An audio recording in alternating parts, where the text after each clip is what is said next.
சௌமியா அன்புமணி அவர்கள். மாண்புமிகு பேரவைத் தலைவர் அவர்களே, என்எல்சி நெய்வேலி லிக்னைட் கார்பரேஷன் ஆரம்பிக்கும் பொழுது நமக்கு மின்சாரம் தேவைப்பட்டது. இன்னைக்கு பீக் சம்மரில் கூட தமிழ்நாட்டுடைய மின்சார தேவை 21,000 மெகாவாட் தான். ஆனால் தமிழ்நாட்டுடைய அரசாங்கத்துடைய இப்போ மின்சாரம் தனியார் மற்றும் அரசு துறையில் 36,000 மெகாவாட்டு அதிகமாக இருக்கிறது. மின்மிகை மாநிலமாக ஆகிவிட்டோம். இனிமேல் என்எல்சியோட அதில் பங்கு பார்த்தீங்கன்னா 2,000 மெகாவாட் மட்டும்தான். அப்படி இருக்கும்போது அந்த என்எல்சியே நமக்கு தேவை கிடையாது.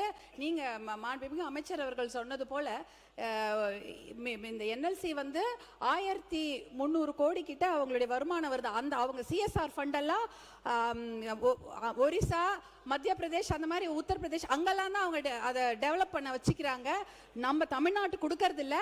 அவங்க சிஎஸ்ஆர் ஃபண்டு வச்சு நமக்கு தடுப்பணைகள் கட்டி கொடுக்க சொல்லுங்க, இல்ல நெல் அந்த கோடவுன் கட்டி கொடுக்க சொல்லுங்க. நம்ம கிட்ட காசு இல்ல, நிதி நிலைமை நெருக்கடின்னு சொல்ற அந்த சிஎஸ்ஆர் ஃபண்ட்ல எல்லா மாவட்டத்துக்கும் அவங்க கட்டி கொடுக்கணும் தடுப்பணைகள். அதை அவர்களிடம் நீங்கள் கண்டிப்பா கேட்க வேண்டும். அதே போல 40,000 ஏக்கரை அவங்க அழிச்சிட்டு தான் ஒரு அப்படியே நைட்டோட நைட்டா மக்கள் எல்லாம் கொண்டு போய் விஜய மாநகரன்ற ஊர்ல கொண்டு போய் தங்கிட்டாங்க. மூட்டை முடிச்சோட ஒரு வெளியூர்ல அகதிகளா போய் சேர்ந்துட்டாங்க.